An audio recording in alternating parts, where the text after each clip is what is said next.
ଶଙ୍ଖାସୁର ବ୍ରହ୍ମାଙ୍କର ବେଦ ଚୋରି କରି ସାଗର ମଧ୍ୟରେ 5 କୋଶ ଆୟତନ ମଧ୍ୟରେ ଶଙ୍ଖର ଆଭରଣ ମଧ୍ୟରେ ଲୁଚି ରହିଥିଲା। ଶ୍ରୀ ଜଗନ୍ନାଥ ମତ୍ସ୍ୟ ନାରାୟଣ ରୂପରେ ଶଙ୍ଖାସୁରକୁ ବଦ୍ଧ କଲେ ଏବଂ ବ୍ରହ୍ମାକୁ ବେଦ ହସ୍ତାନ୍ତର କରି ଶଙ୍ଖାରି ବୋଲାଇଲେ।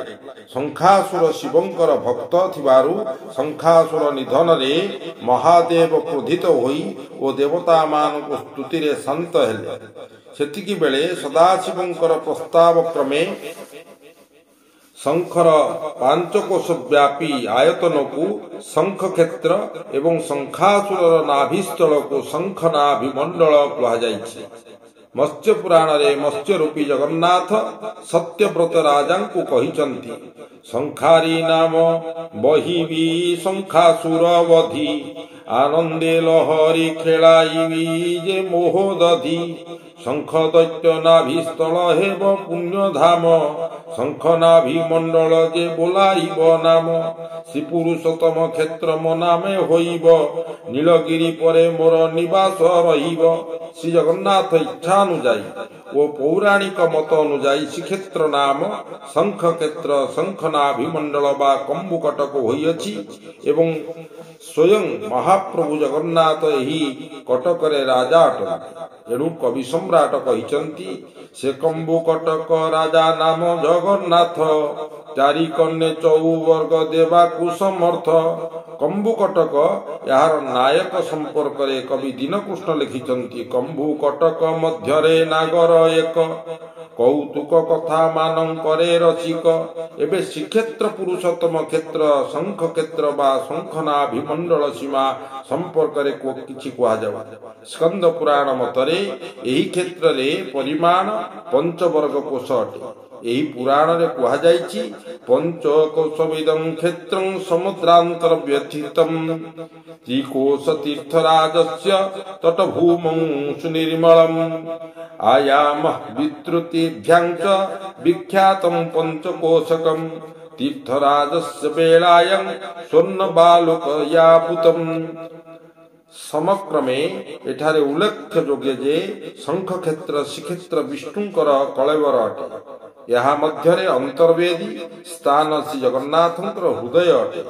ଏହି ଅନ୍ତର୍ବେଦୀ ରକ୍ଷା ପାଇଁ ଅଷ୍ଟଶକ୍ତି ରହିଛନ୍ତି, ଯଥା ବଟମୂଳରେ ମଙ୍ଗଳା, ପଶ୍ଚିମରେ ବିମଳା, ଶଙ୍ଖର ପୃଷ୍ଠଭାଗରେ ସର୍ବମଙ୍ଗଳା, ଉତ୍ତର ଦିଗରେ ଅର୍ଦ୍ଧାସିନୀ ମାଉସୀ ମା ଓ ଆଲାମଚଣ୍ଡୀ, ଦକ୍ଷିଣ ଦିଗରେ କାଳରାତ୍ରି, ପୂର୍ବ ଦିଗରେ ମରିଚିକା।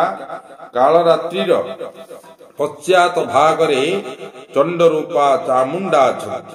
ଏହି ଅଷ୍ଟଶକ୍ତିର ଦ୍ୱାରା ଅନ୍ତର୍ବେଦୀ ପରିରକ୍ଷିତ ହୋଇଅଛି। ଶଙ୍ଖାକୃତି କ୍ଷେତ୍ରର ପଶ୍ଚିମ ସୀମା କ୍ଷେତ୍ରରେ ମସ୍ତକ ପରି ଅଟେ ଏବଂ ଅଗ୍ରଭାଗ ଅର୍ଥାତ୍ ପୂର୍ବରେ ନୀଳକଣ୍ଠ ନାମକ ଶିବ ଅଛନ୍ତି। ଏହାଙ୍କ ଦକ୍ଷିଣ ପୂର୍ବରୁ ବିଲ୍ଲେଶ୍ୱର ନାମରେ ଶମ୍ଭୁ ଅଛନ୍ତି। ଏହି ଶଙ୍ଖାକାର କ୍ଷେତ୍ରର ନାଭି ଦେଶରେ ରୋହିଣୀ କୁଣ୍ଡ, ଅକ୍ଷୟ ବଟ, ଦାରୁବ୍ରହ୍ମ ଅଛନ୍ତି ଏବଂ କପାଳମୋଚନ ଠାରୁ ଅର୍ଦ୍ଧାସିନୀ ପର୍ଯ୍ୟନ୍ତ ସ୍ଥାନ ଶଙ୍ଖର ମଧ୍ୟଭାଗ ବୋଲି କଥିତ ଅଛି।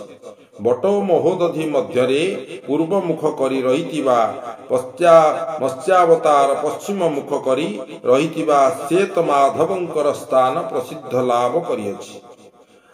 ଆଲୋଚନାର ପରବର୍ତ୍ତୀ ପର୍ଯ୍ୟାୟରେ ଶଙ୍ଖପ୍ରିୟ ଜଗନ୍ନାଥଙ୍କର ଶଙ୍ଖୁଆ ସେବା ସମ୍ପର୍କରେ କିଛି ପ୍ରକାଶ କରାଯାଉ। ଶଙ୍ଖକ୍ଷେତ୍ର ଶ୍ରୀକ୍ଷେତ୍ରର ଶଙ୍ଖୁଆ ସେବା ସାମ୍ପ୍ରତିକ କାଳରେ ବନ୍ଦ ହୋଇ ଯାଇଥିଲେ ହେଁ ଶ୍ରୀମନ୍ଦିରରେ ମହାପ୍ରଭୁଙ୍କର ବିଭିନ୍ନ ଧୂପ ସମୟରେ ଯାନିଯାତ୍ରା ମାନଙ୍କରେ ଶଙ୍ଖ ବଜାଉଥିବାର ବର୍ଣ୍ଣନା ମାଦଳା ପାଞ୍ଜିରେ ଅଛି। ଯଥା ପାହାନ୍ତି ଅବକାଶ ନିଦ୍ରା ଅଳସ ଭାଙ୍ଗିବାକୁ ପାଣି ସେବକ ଶଙ୍ଖୁଆ ସେବା ଓ ଏ ରାତ୍ର 2 ଘଡ଼ି ଥାଉଁ କବାଟ ଫେଡ଼ିବା ନିମନ୍ତେ ଜଗମୋହନ ଯୋଡ଼ା ଶଙ୍ଖ ବାଜିବ। ବଲ୍ଲଭ ଉତ୍ତମ ସିଙ୍ଗାର ଭୋଗ ମଣୋହି ସମ୍ପୂର୍ଣ୍ଣ ଏକା ସଙ୍ଗେ ବାଜିବ। ରାଜା ବିଜୟରେ ରାଜାଏ ପରମେଶ୍ୱରଙ୍କୁ ଦର୍ଶନର କରିବା ବେଳେ ଶଙ୍ଖ ବାଜିବ। 3 ଧୂପ ବେଳେ ଶଙ୍ଖ ମହୁରୀ ବାଜିବ। ନାନା ପରବ ଯାନିଯାତ୍ରା ମାନଙ୍କରେ ଶଙ୍ଖ ମହୁରୀ ବାଜିବ। ଶ୍ରୀ ଜଗନ୍ନାଥଙ୍କର ସେବାକ୍ରମର କ୍ରମିକ ସଂଖ୍ୟା 85 ସ୍ୱତ୍ତ୍ୱଲିପିରେ ବାସେଲି ସାହିର ମାଧବ ଦାସଙ୍କୁ ଶଙ୍ଖୁଆ ହିସାବରେ ଉଲ୍ଲେଖ କରାଯାଇଅଛି। ଇଏ ସେବକ ଦୈନିକ ସକାଳ ଧୂପ ପଟୁଆ ବେଳେ ଜଗମୋହନରେ ସକାଳ ବିଜେକାଳେ ଯାନିଯାତ୍ରା ବିବାହ ନୀତିରେ ଶଙ୍ଖ ବଜାଉଥିଲେ।